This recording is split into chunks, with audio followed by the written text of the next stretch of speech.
Hello and good morning. Welcome to the Good Morning Education Show, and we're excited to have you this morning on the show today.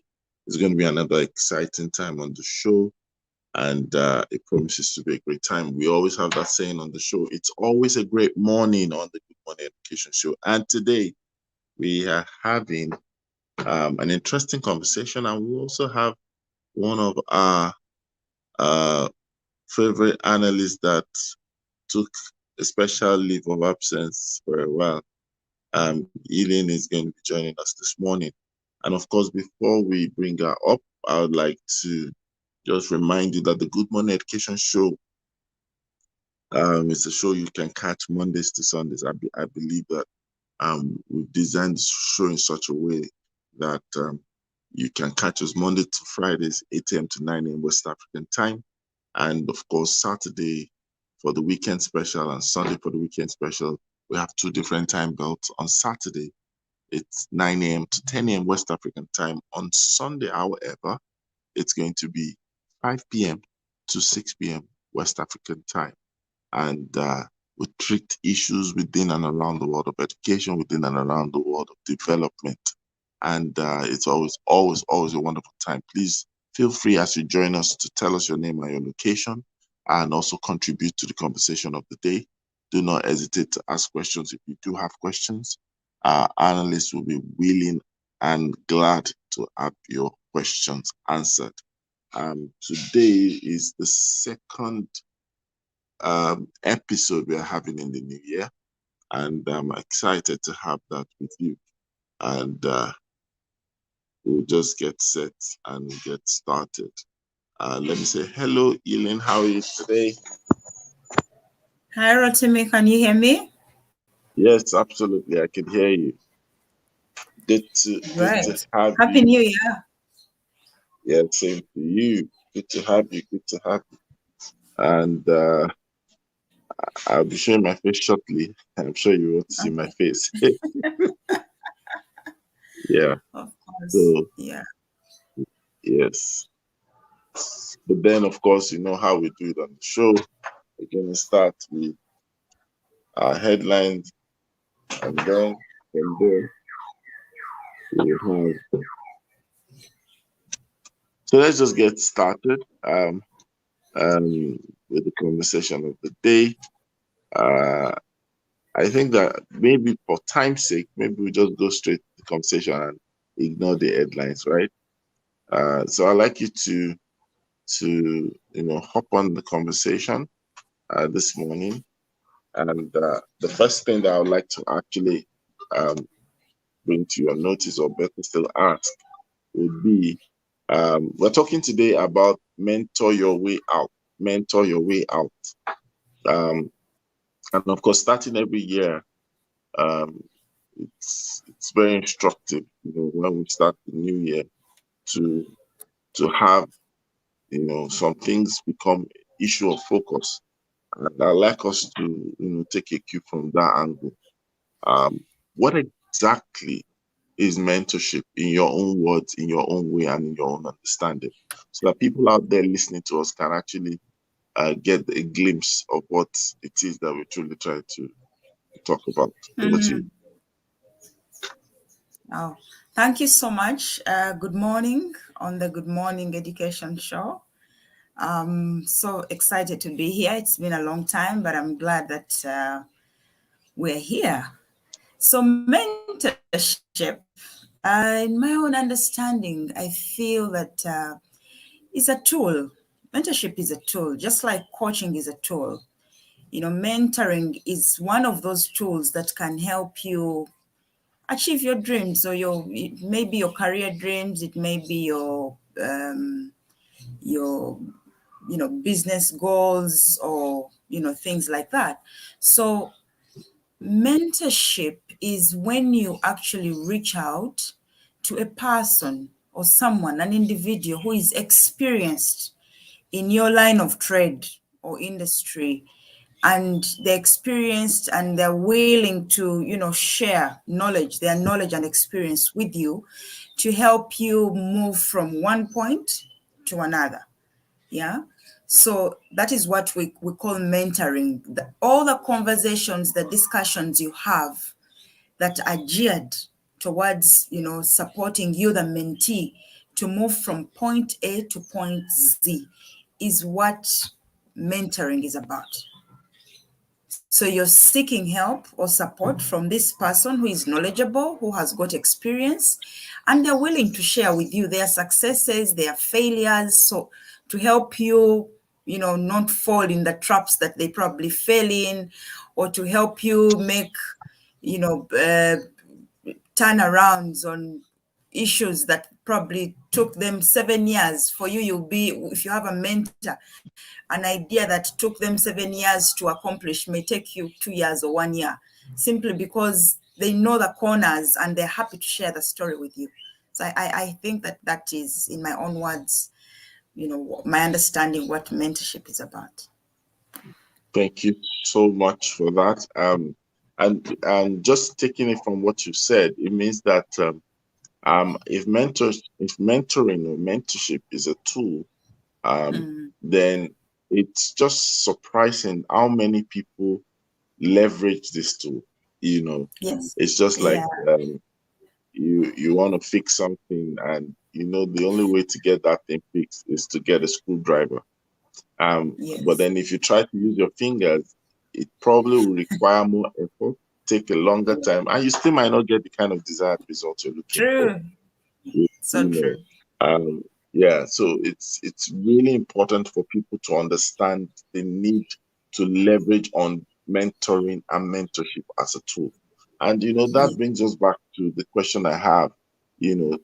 Every time we start a new year, there's just this common communal vibe that there's something in the air. There's a need for us to do something. It's most times collective. Now, on one side, it is good because, along the year, we all have our defining moments. But Yes. one of the things about defining moments, it's a bit peculiar to the individual. So while you're having a defining moment, probably I'm just having a regular period, regular day, regular time. But Yeah. when everybody has that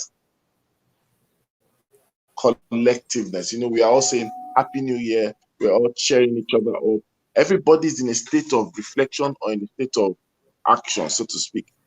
Now, if we want to look at someone who is trying to change their result and pattern over the years, people have seen that consistently. They've not been able to make the most of the year. Now they're starting out a new year with a common vibe, with a communal push. Everybody's looking at you, everybody's saying something similar, everybody's giving advice. So how do you get to that point, where people, and of course the individual in particular, can understand that, look, this is one of your way out. Can you feel the vibe, and key into that vibe? How do people get to do that, especially with the context of mentoring their way out into the new year? So that's a very, I like the context in which you present this. And I just want to say that if you are one of those people, okay, and you're listening into this, you're caught up in the new year vibe, people are going to set goals for their careers, for their businesses, and for, one in school, we're not normally in East Africa. I'll share. Mentorship is not one of the subject areas that we look at while in school. Okay, so for most of us, we've met the tool in the field, in the workspace, in the market. That's where we found the mentorship tool. So I just want to say this, that the only way you'll break the pattern that Rotimi is talking about, okay, is to do something different. Yeah. So if in the past years, you have been you've set your goals in the new year, people make new year resolutions and then struggle to achieve those goals along the way. By March, they've lost track completely, even interest in the goals. Okay. So it happens to many of us. But if you want to do something extraordinary, you need to think outside the box this year, this time round, and understand that what brought you here where you are will not take you where you want to go. You may want to consider other things that will help you to achieve your dreams, to achieve your slated goals. And one of the ways is hopping onto a mentor, finding yourself a mentor. That is one of the tools that you can leverage.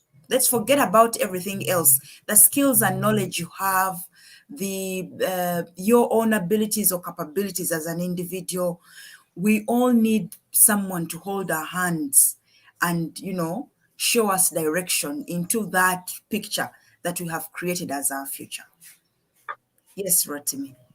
Thank you. And I just want to add another question, and I want you to help answer that question. You see, so some people will be listening to us today and say, "Wow, this is so much sense. It makes so much sense." But then, can you help people out there to, what should be their disposition?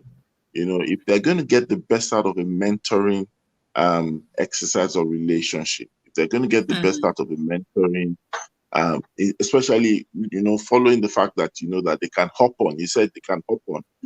Yes. So people are so much excited, and they either don't know the way to go about it, or better still, when they even try one way or the other, the next challenge is sometimes some people don't have the right disposition.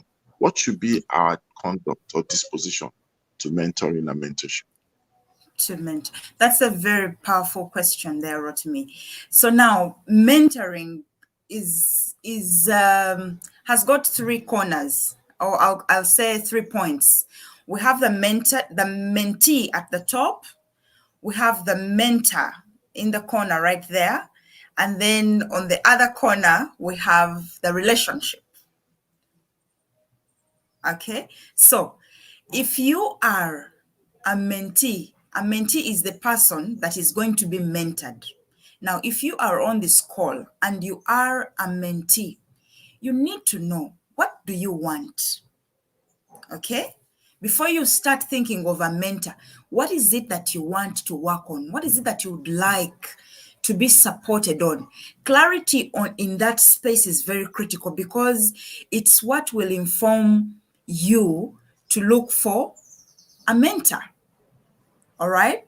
So what is it? Do you have clarity on what is that thing you want to work on? And if you are clear on it, who do you know in that space that you feel can feed or can support you to grow that goal or that objective that you want to work on? And I'll give you an example. I do coaching. I'm a coach. And on this coaching journey, in as much as there's a lot of knowledge, information, to utilize in order to grow my coaching experience, I need a mentor. Yeah, I need a mentor. And so, because I have cut out my path of growth, I want by 2022 July to be working differently as a coach. I have sought out help from coaches that are experienced, that are knowledgeable about the coaching industry, to support me to grow, not only as an individual, but also to grow my coaching practice. So when I go to them, I'm clear about that goal. In fact, it's the first point of discussion. After putting my request of, can you please mentor me? Can you spend some time with me? This is what I would like to achieve. I table the request. And that gives the mentor opportunity to say, yes, Aileen, that's workable. I will support you. Or to say, no, this time of the year, I'm very busy. Can we do it towards the end of 2022? So clarity of what it is you want to achieve is very, very critical as you step out to look for a mentor. Then also, you knowing, what kind of, I want to call it, what kind of people you think can support you is critical, because it's difficult to just reach out to someone. Some people are experienced, they have the skills, they are successful, but they're not cut to developing other people. It's not their interest.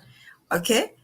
So even when you reach out to them, they can agree and then do you a shoddy job, or not commit to the relationship. So look out for those for that kind of vibe. Who are you reaching out to mentor you? Ask who is mentoring other people within your space of interest, so that you know which person would be your right mentor. So in that triangle that I talked about, Rotimi, we have the mentee, we have the mentor, and we have the relationship. Meaning that when the mentee connects with the mentor, they have to work the relationship, because that's where the gears, that's where the levers of running the mentorship will happen. I don't know whether that answers your question.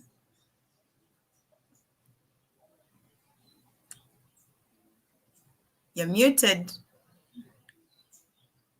Oh, okay. Apologies. Yes.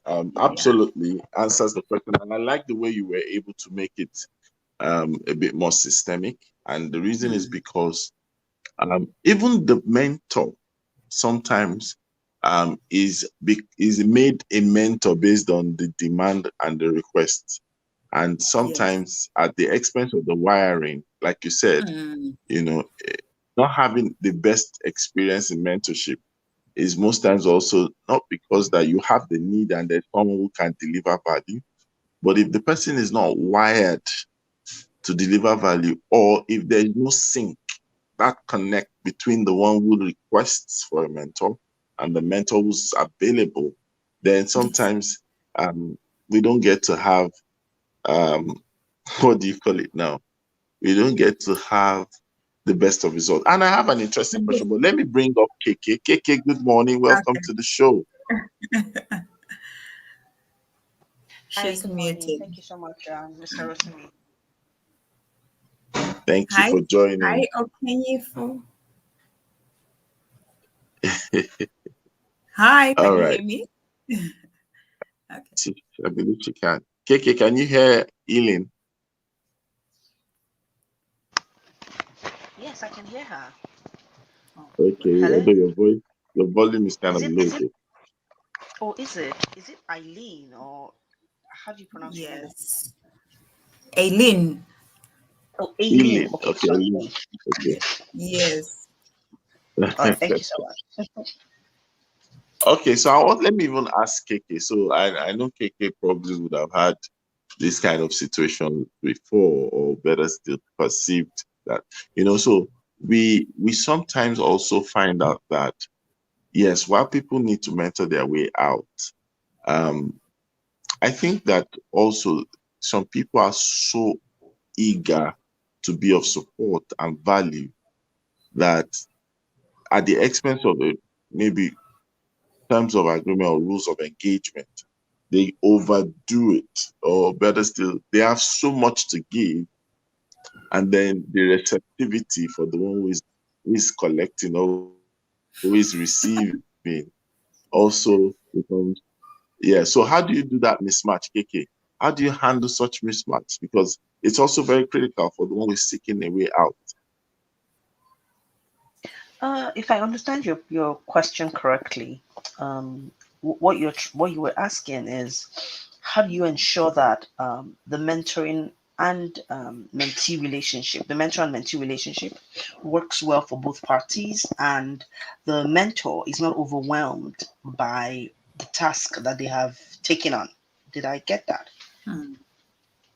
Well, not overwhelmed. Yeah, well, overwhelmed, yes, in a way, but from the mentor's side, the mentor is like you want to take a cup of water, and then here you have a dam being opened for a cup of water. Yes. Okay, so the important thing about the mentoring relationship, right, is that it is meant to build somebody else up.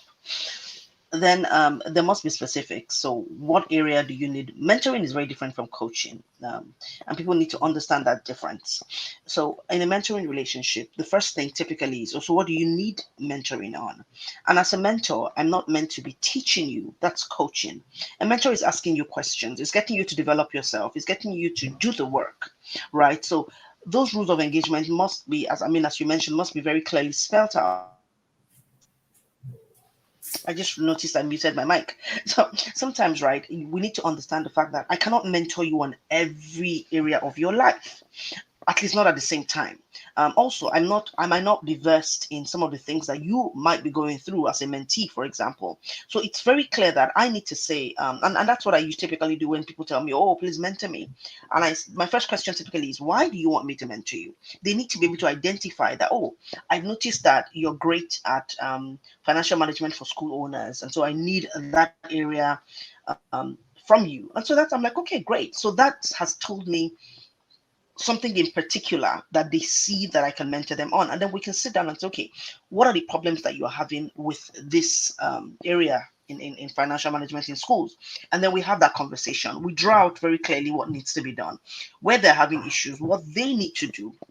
Because to be honest with you, it's them supposed to do the work, right? I would guide them. It's different from coaching. From coaching, I'm teaching you, I'm showing you the way. I'm sitting down with you. A mentor can also show you the way, but in my head and from my understanding, a lot of times the mentoring relationship is not paid, right? So those are things that we need to understand. So the mentor needs to be able to space themselves and say, you know what, the best ways to reach me are via telephone or via email or via text message. So there needs to also be that agreement as to when and how I can be reached. And that's what makes sure that I'm taking a cup of water and not drinking a dam, right? Because if not, then I will get overwhelmed because I still have work that I need to do by myself. And if I'm not adequately prepared to support that mentee, then they will not get the best out of me. And so just to recap, I need to first of all understand what exactly they need to get done. When we've identified what needs to get done, and then I need to identify and say, okay, I can help you with this area. I can talk to you twice a week. I can talk to you once a week. I would rather do emails or WhatsApp messages at this time to this time. And so that needs to be clearly spelled out. When that is clearly spelled out and everybody agrees on that, and then we can say, you know what, let's do this for a week. We then set goals and then begin to work towards those goals. So that's how I would say that we should avoid taking on the dam when all we wanted was a sip of water. Back to you, Mr. Roti. Thank you so much. And while you were speaking, Olushola Olumide joined us. Olushola, good morning. Good morning, Rotimi. Good morning there, Madam KK. I'm trying to see. Aileen. I think we have a new. Yes, I'm not saying the. Good morning to our tribe members there. Happy New Year. Nice to be here once again. Thank you. Thank you so much. And we're talking about mentor your way in our life.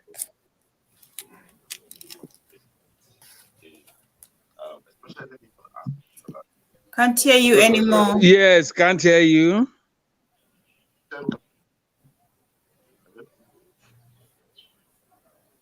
Can you hear me? Far away.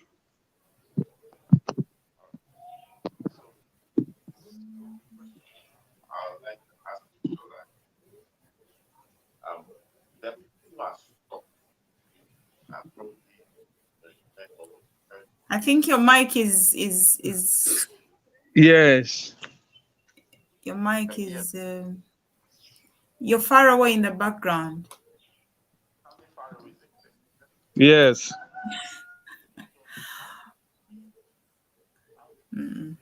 Completely gone now. Completely gone now.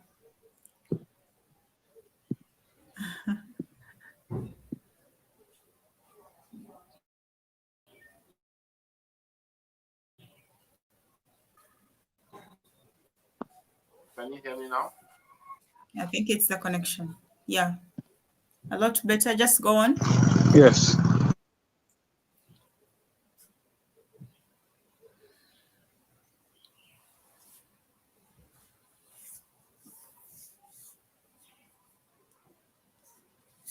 Yeah, so maybe as Rotimi comes back on, I liked that question around, how do you prevent the situation of getting a dam or receiving a dam from a mentor, and yet you only wanted a sip of his knowledge and experience.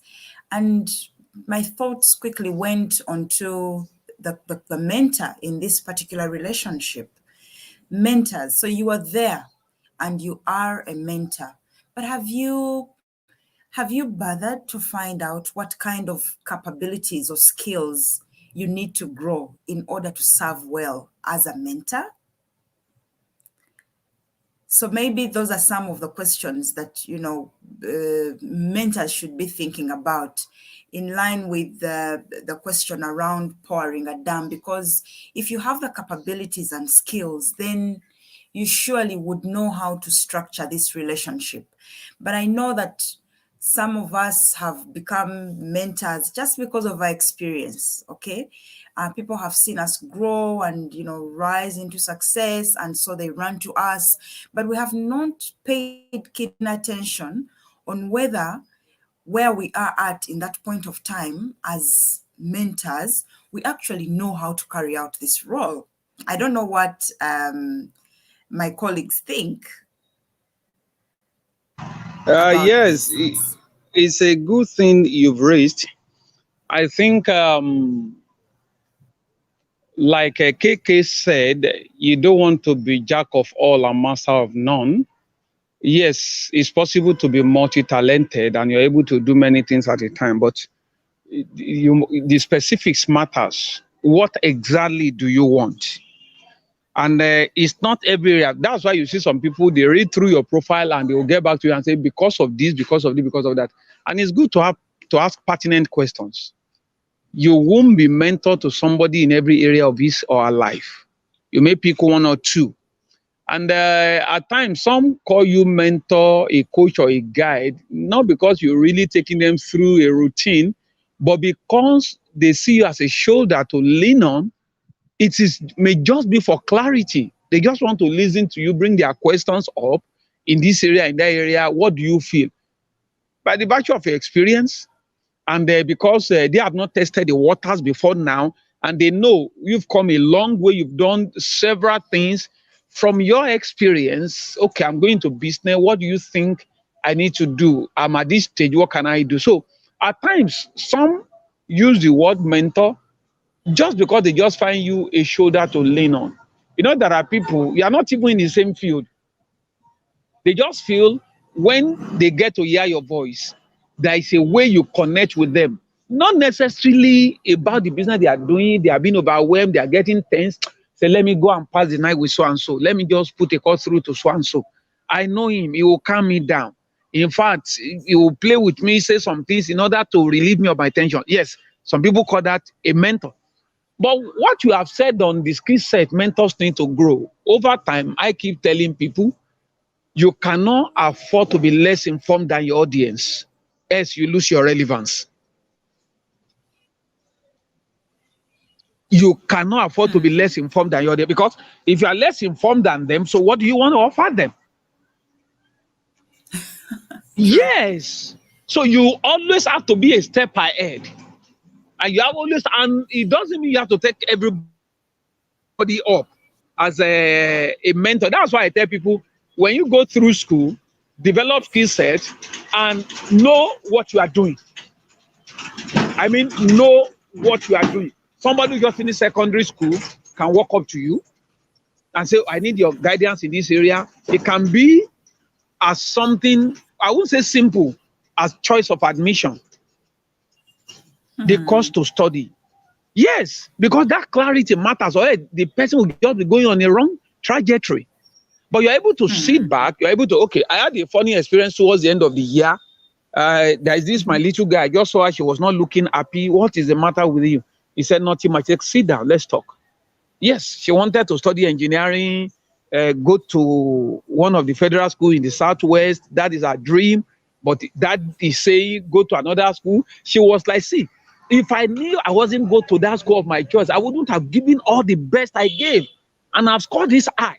Why is my father telling me, fine, she's not 16 yet, so she cannot even enter the school she wanted to go based on age factor?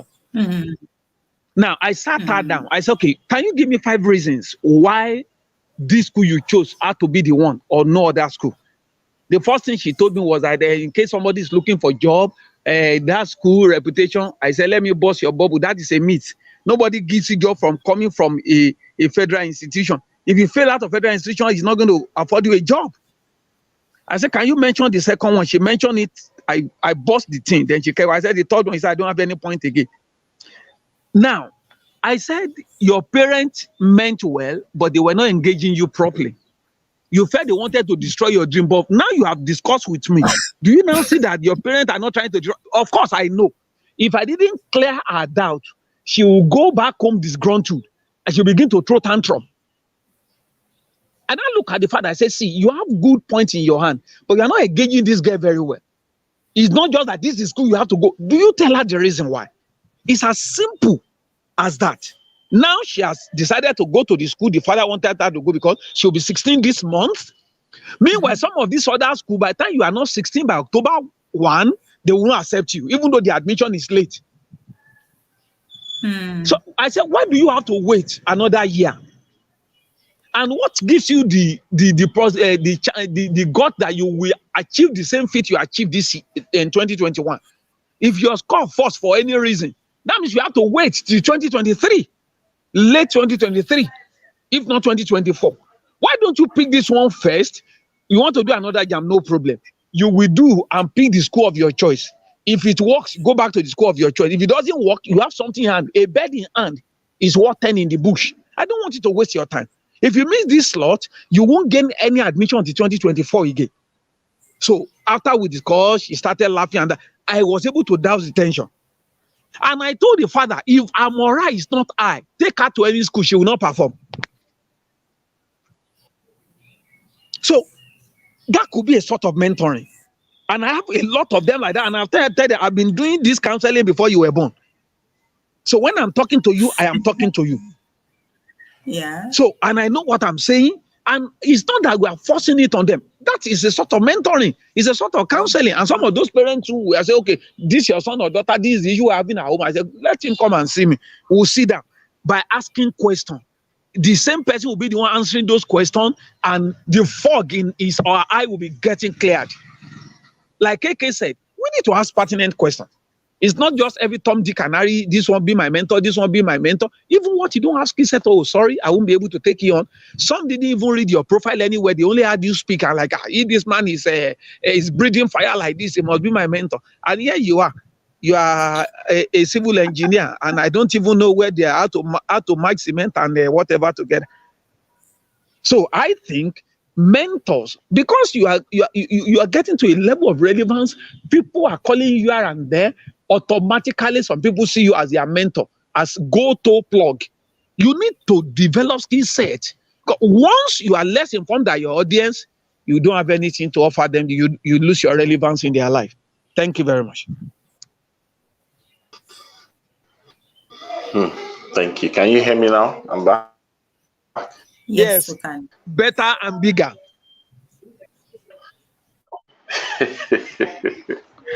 And we had one big masquerade join us when you were speaking. The masquerade went on vacation. The masquerade that came out of vacation is good, though. I'm telling you, decided to show ourselves and our color, right? You know, putting out pictures to torment some people. Well, there is God. All right. Good morning, it is New Year. Good morning, everyone. I'm glad to be back here. Okay. And yes, I had a break. All right. So there's something that's coming up in my mind, and it's almost like a default question. Now we're talking about mentor your way out. Do you think that, I don't know whether I'm putting it right, but is there a mentor for everyone? That's one. And how can people be sure that they will not be confronted with the issue of scarcity and the issue of quality? Maybe I'll start by giving Darren that question to bring you out of your vacation mode. Okay, yeah. Is there a mentor for everyone? I think that my first thought is we have mentors for different things. In fact, I'm not one to advise anybody to have one mentor. Because I always say mentorship is about personal experiences, and no two humans are the same. So it means I can't be your mentor for all the things you probably need. So when you say is there a mentor for everyone, I say there should be like two, three different mentors for one person per stage of life. And I always even do not advise that in a structured mentoring program, it should last for maximum of 1 year. Maximum. In fact, 3 months is probably ideal. Why do I say this? The idea of mentorship is for you to get from one point to the other, not to become a mini person of that person. Because in that way, there are limitations. You would be limiting yourself to the success of that person, which is why I say I'm that person that will see one person in doing well, maybe spiritually in one aspect. I may not really like other, maybe whatever it is they are doing, but I take that as a spiritual mentor in like that time. The moment I actually feel like I'm getting up to par with that person, the person ceases to be my mentor because it means I need to get higher. So if I I would not say there's a mentor for everyone. I would say there is a mentor per time and per need. Don't stay stuck up in the name of mentoring, start having mini gods.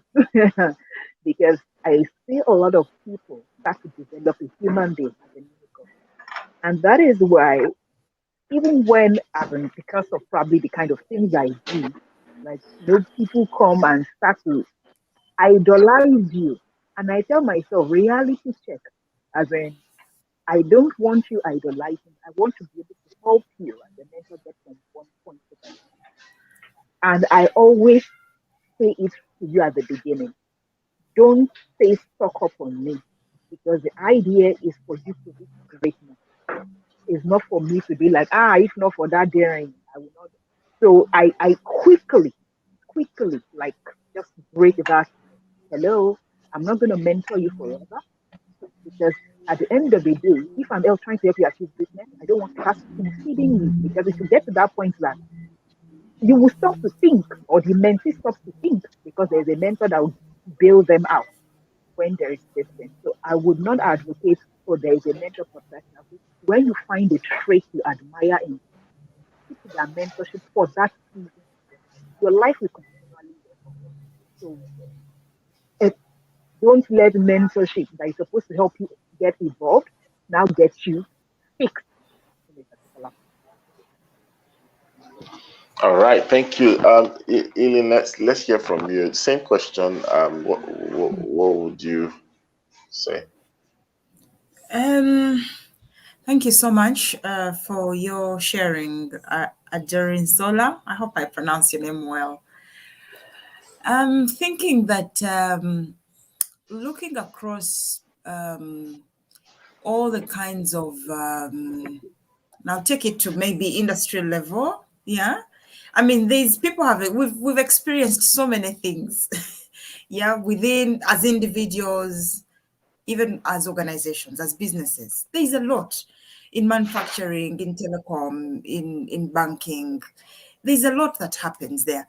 So I feel that people have gone through those work experiences, for example, within those industries. So there's a mentor somewhere for any issue that you can ever think of. They may not be within your space of operation, they may be outside your space, but for as long as something has been done before, someone has experienced it, there's a mentor.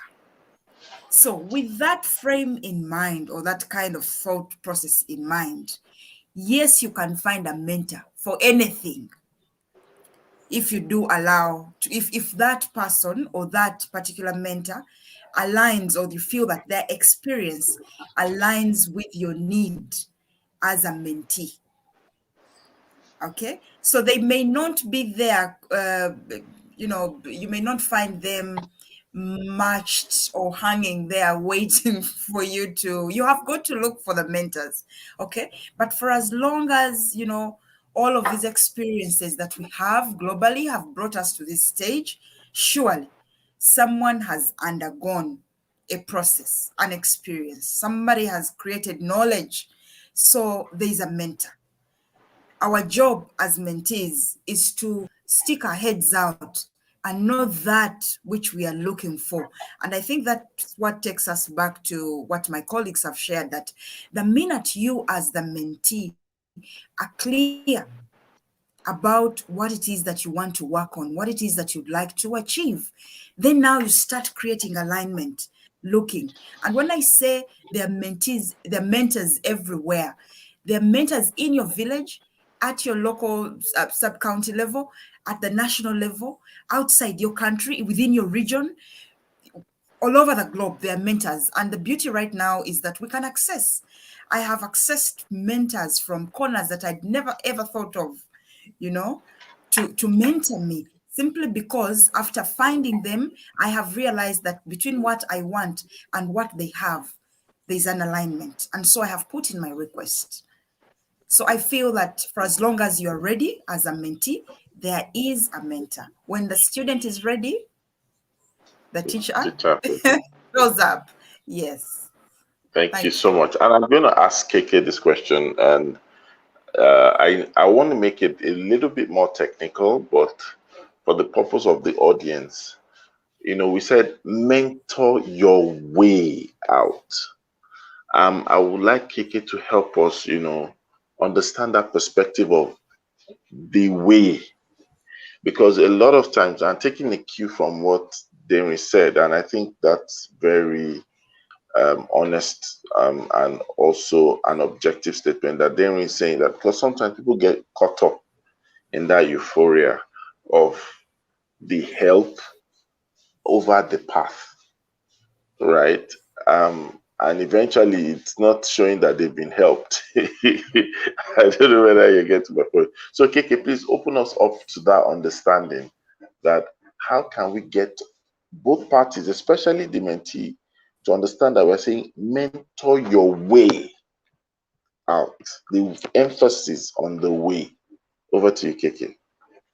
Yeah, thank you so much. I mean, I love that the emphasis is on the way, because everybody's way is very different from the other person, from another's. And so we need to first of all define what our way is, right? And our way is what leads us to our goals. So you need to first of all understand what your goals are. When you understand your goals, that becomes your why. Your why is your driving force. And that's what we'll say to you. Oh, you know what?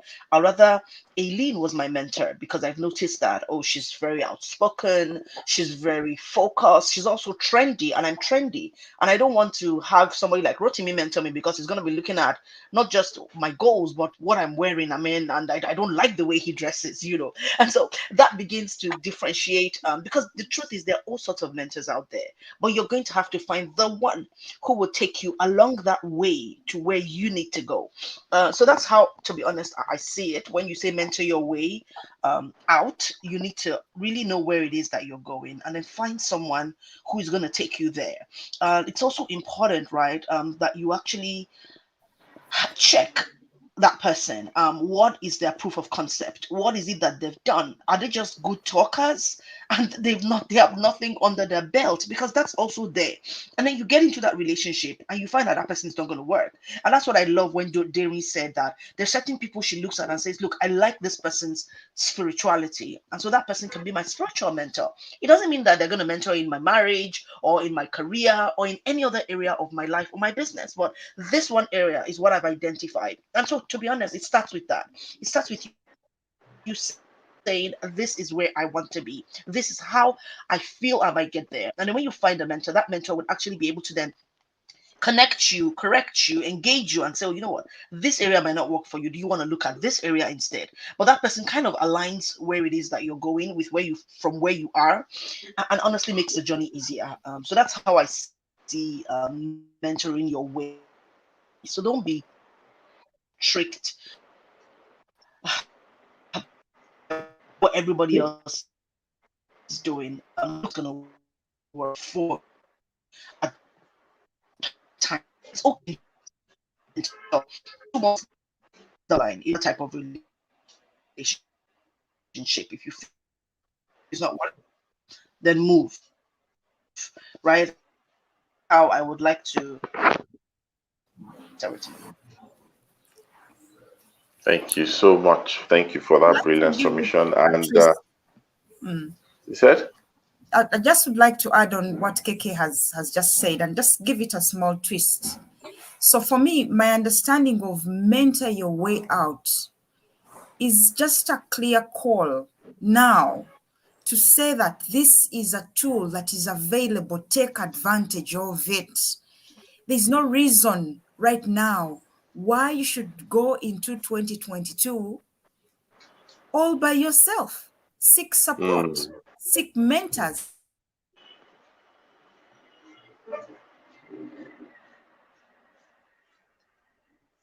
Hello? I can hear you. I can hear you. But I Point think A to point B.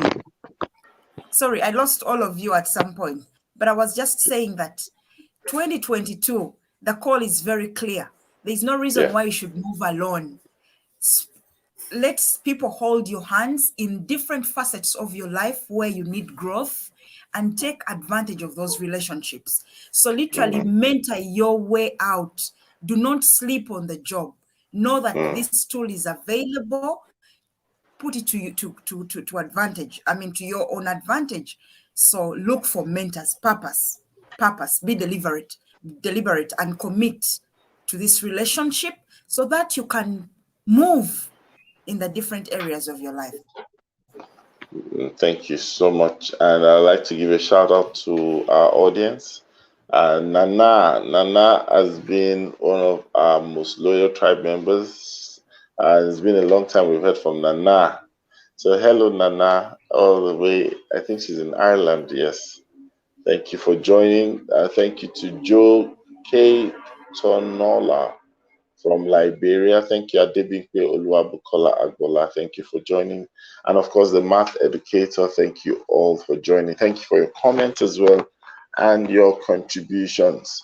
And still on the matter, mentor your way out. I'm going to take this question to Derry. And knowing that fully well you have a platform, a very robust platform indeed, that actually cuts across Africa. I'd like you to share with us and also counsel the audience, what we're not talking about the prerequisites now, but what you say, try to see how this doesn't come in a different way.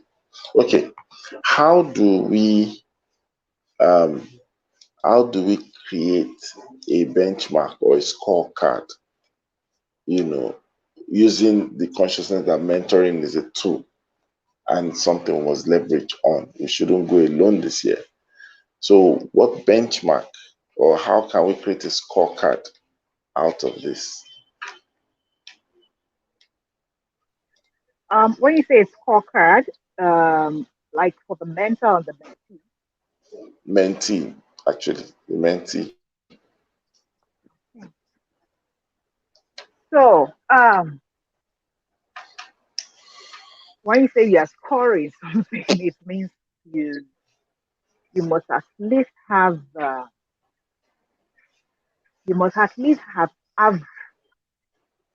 set, like, some standards and say, oh, if I get to this, like, it means I've done this, right? So on the part of the mentee, like Kate already said, Kate said you have to first understand what the goal is, like what you're trying to achieve, before you even choose the mentor. Now, if you know what the goal is, what you're trying to achieve, and you choose the mentor, I would say it's pretty easy. Your goal, divide it into like say smaller chunks. For instance, I say I will use maybe the spirituality, and I say, oh, I want to complete Quran in 3 months. Let's say, this year I want to make sure I've read Quran like 4 times, something. In case maybe it's your Bible, you want to make sure you've read it. You don't want to wake up and 2 months you've never opened your Bible and all those things. If that is your goal, and you know that there's this person, maybe there's this lady and they have one Bible, like she's achieving what you hope to achieve. Now your scorecard is simple. Your goal is to complete maybe your Bible in 3 months or your Quran in 3 months. That's the goal. All you now need to do is first, you found a mentor that is going to hold your hand and hold you accountable and say, oh, if you maybe the person has even given you guidelines on, oh, if you want to be able to complete your this thing in this thing, there are maybe 1,000 pages in this Bible. And not just, and when you are creating a scorecard for something, make sure it is not just in terms of quantity, it is in terms of quality. Ask yourself, why did you choose to want to increase your spirituality, or like what is your why? Of course, I'm sure it can't just be for the sake of I want to complete the Bible. The Bible is, of course, or the Quran is a manual on how to live your life. So it means that you know you are falling short in maybe some, and you need that manual. You need to read that manual. So you need to utilize that manual. So that is when you are scoring in terms of quality, it means you must be asking yourself, aside completing 1,000 pages of the Quran, what is as in what is the quality? If I've actually read it, there must also be a quality assurance that is that thing beginning to impact me. So if you are the mentee and you've chosen something, and that's why I say spirituality is one of the most unconventional ones. It is easier to even do for maybe like a goal, like I want to do a PhD, I want to do it, easier to do. But for things like spirituality, you are counting the pages you are reading, and you are also counting the quality. Is it changing my life? So I would say draw up something that's simple. In fact, I always say, like, when you're trying to achieve a goal, choose the simplest tools, the simplest things to achieve it. Don't complicate yourself. I'm looking for a mirror. I'm looking for all those things. At the end of the day, you will start concentrating on looking for tools instead of the purpose of what you want to achieve. So I would say something as simple as a word, a table. Draw a table and say, what is the goal? The goal is to be a better person by increasing my spiritual life. So that is the goal you set. Now, what are the steps I'm going to take to get there? First, I know I need to read my Bible in 3 months, or read my Quran in 3 months. That's it. Okay, now break it down. There are 1,000 pages of this Bible. For you to be able to score yourself, if you are on track, or if that mentor is as in serving you the purpose of this thing, they sat down with you in a session to say, oh, daily you need to read 5 pages. Daily you need to read 10 pages. In a week you need to read 30 pages. Things like that. That is what you need to read to be able to complete it in 3 months. Now you will now break it down into like week first, then break it down into days, and start scoring yourself. Oh, if I'm not able to read 5 pages on Monday, does it mean I'm going to read 10 pages on this thing? And you should now set up a timeline with your coach or with your mentor rather to say, oh, on this thing, because they're supposed to hold you accountable and say, let me have a 30-minute meeting. I want to see when you are marking. So I want to be sure you are not, because in terms of quality, if you want to improve your spiritual life, you cannot just be, hey, my mentor is going to check me after 2 weeks, and you now start on Friday night. Now read 500 pages that you did not read for the entire month because you say your mentor is going to have a this thing. Then that you scoring yourself, you can score yourself that you got 500 pages, but in terms of quality, you will score 0 because the whole idea is your consistency. So you need to create that the what I can do. You will tell yourself what is my KPI. It means I must read this in 5 pages daily. In that means if I read it daily, in terms of quality, I will rate myself 100 as in for 1 week. If I actually complete the 30 pages though, but I did not read it daily, maybe I'm going to rate myself a 70. Maybe if I skipped one day, I would say maybe I'm rating myself an 80. If I skipped 2 days, I'm rating myself a 60 in terms of quality of my consistency. But then I could still score 100 in terms of the number of pages I've covered. So I would say create 2 different parts in terms of quality of that thing and the quantity. because you can be matching quantities. And trust me, I've been there. That I say, oh, I want to, I'll not go and do marathon and read it in my mind. I said, did I achieve that thing of I read 5 pages daily, I digest it, it helps me to rearrange my life? No. So for the mentee, I beg you, don't deceive yourself. Your mentor can score your card in terms of, you read 500 pages, but in your heart, quality is zero. Hmm? So that lies on you. They will give you a pathway on if you want to say, download this app, create, like what I'm saying, download this app, create a table, do this. I will check that table, send it to me. I will score it on the email. I see that you've read those pages. So I will monitoring your app, but they cannot monitor the quality. So that remaining one is on you. That would be how I would say advice you for. All right, thank you so much. I'd like to welcome Rhoda to the show. Good morning, Rhoda. How are you? Good morning. Good morning. Good morning. Good morning, Education Show.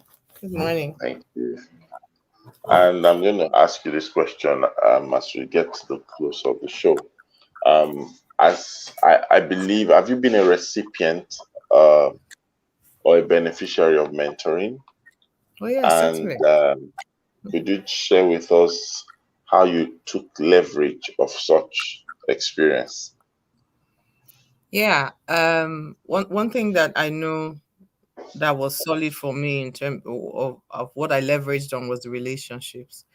I think it was James Carmer that quoted that said, no learning can occur without significant relationships. And one of the things that I took out and I I leveraged on very well was that relationship because it existed. I think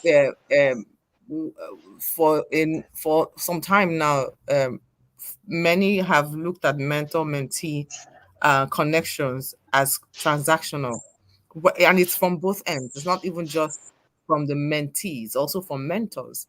And if you're not careful, the element of the fact that there's a relationship and leveraging on that relationship is what helped me. And so with that, I was able to build like about 6 different things.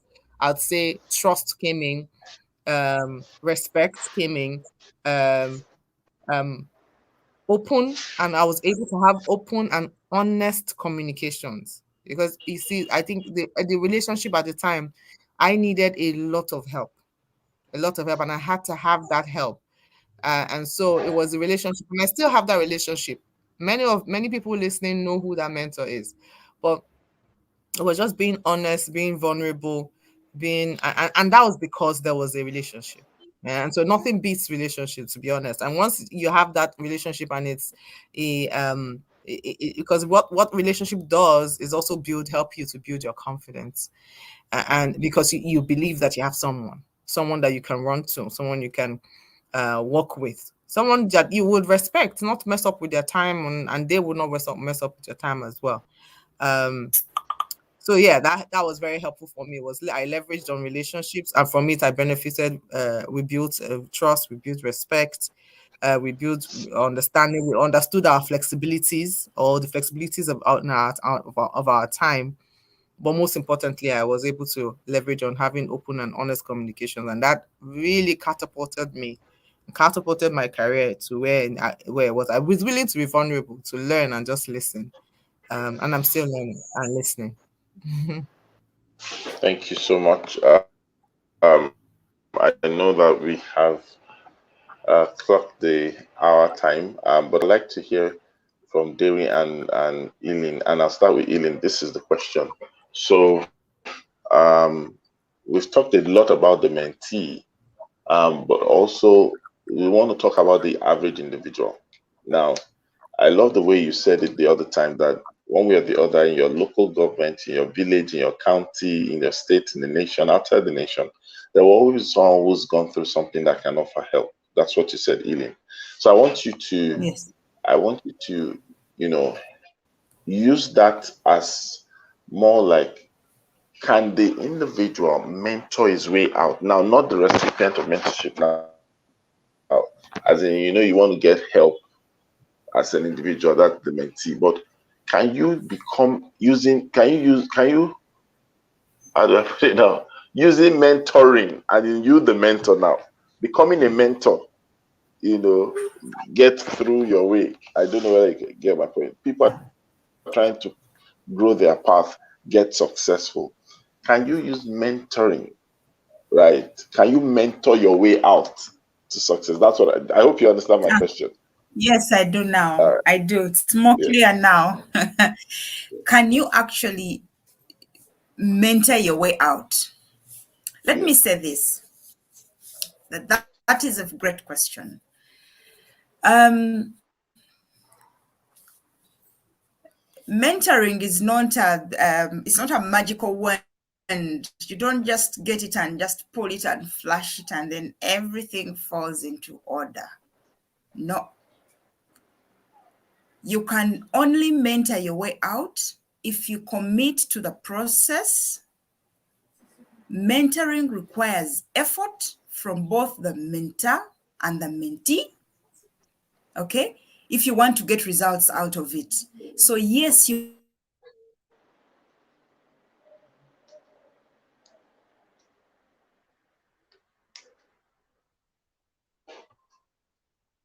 can mentor your way out for clarity of goals.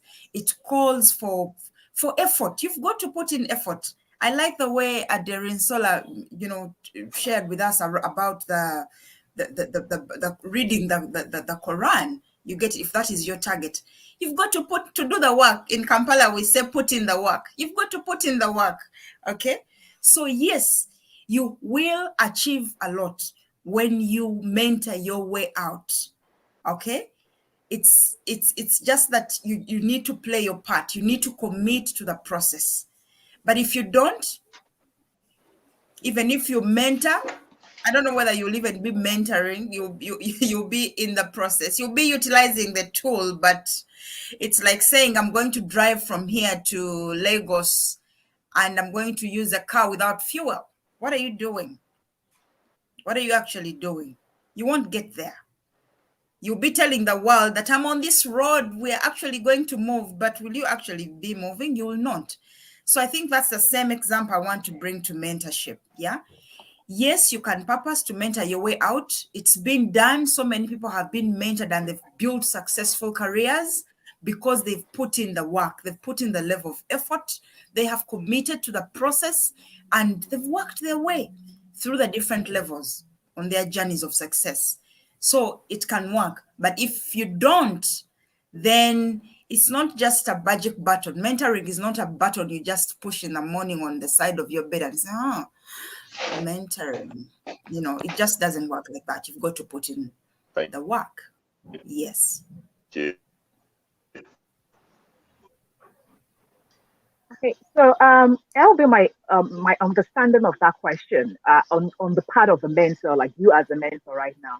That can, like, how does mentorship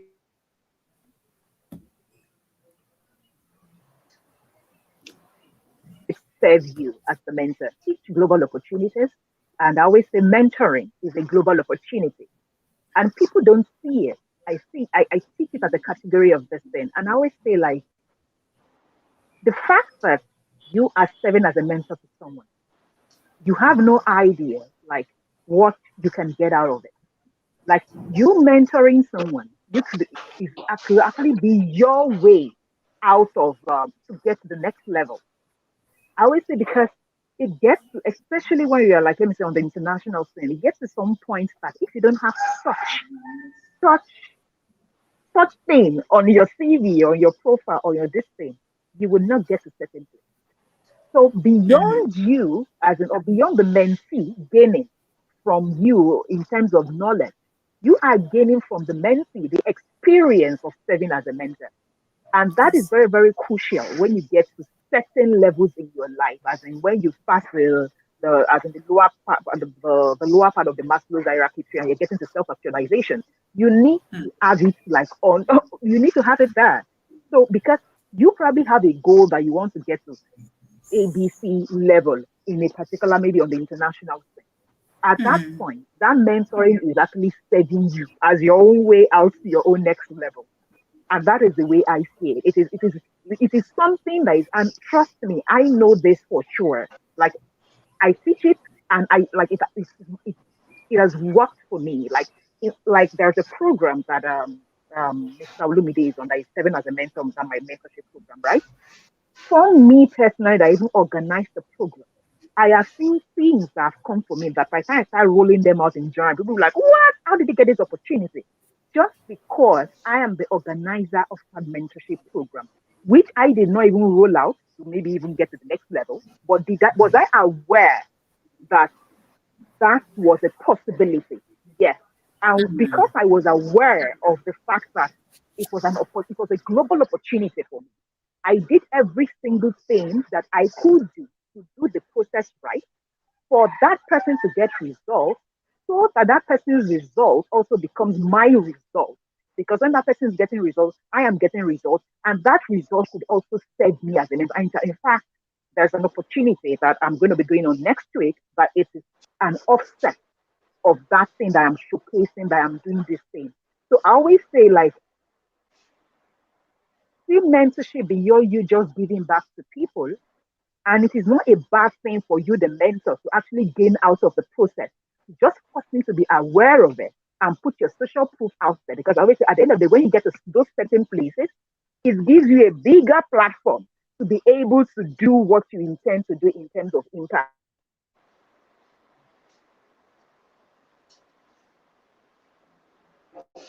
So forget that thing of about it. You must grow, and for you to reach more people, you must showcase that thing you're doing and get to the bigger places. So that is how I understand that mentor your way out for the mentor. That is one of the things you can do. Thank you so much. Let me just get to ask Rhoda to give parting shots. Yeah, I think my parting shots will stay in this world of the benefits to the mentor, because usually it's always seen as though as this relationship between the mentor and the mentee is often beneficial to the mentee only. But there are huge executive leadership skills that mentors benefit from it. So to all the folks out there who are have the capacity to take on some mentoring program, know that in addition to making sure that it's not as transactional and more relational, that you are building executive skills. You're building strong communication skills. You're building the art of listening and asking good questions. Those are questions that live in the world of boardrooms. You are learning how to explore different perspectives. You are and you're increasing self-awareness, so sometimes you get to know more about yourself in the business of being a mentor. And so and like I said, these are skills that are really high level, and stuff of C-suite staff, and so there's a lot there for you and a lot of learning that you can take on. And but for me, the biggest thing is building the relationships and having respect for each other. Yeah. Thank you so much. On that note, we'll have to call it a day today. We will be back tomorrow for another exciting time on the Good Morning Education Show. And please tell everyone out there about the show. Connect with us, subscribe to our channel, like our videos, share the videos, connect with Ademi Sola, connect with Olushola Olumide, connect with Eileen, connect with Rhoda, connect with TT, connect with AK, connect with Jude, connect with so we learn together, we share together. It gives us the opportunity to grow together. On that note, we're going to be rounding off today. And we do our usual. I hope Eileen hasn't forgotten how we end our show. So we end by saying it's always a great morning on the Good Morning Education Show. So we're going to do that at the count of 3. 1, 2, 3. It's always a great morning Always a great on the morning Good on Morning the Good Education Morning Show. Good morning, Education education show. Show. Bye.